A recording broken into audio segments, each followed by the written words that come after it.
Hi guys! Ito ang Tampisawan Resort dito sa San Narciso, Zambales. Ayan, may mga cottages din sila. Pwedeng walk-in o kaya mag-book kayo. Ayan, for reservation. Ayan. Ayan, napakalinaw ng tubig guys. Tignan nyo naman. See?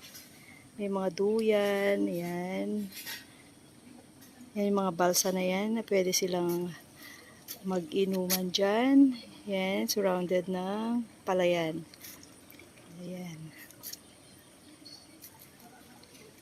Napakalinaw, see? Look. Pwede sa bata. Yan, hanggang dun. Yan, guys. Tignan natin. Ayan, guys.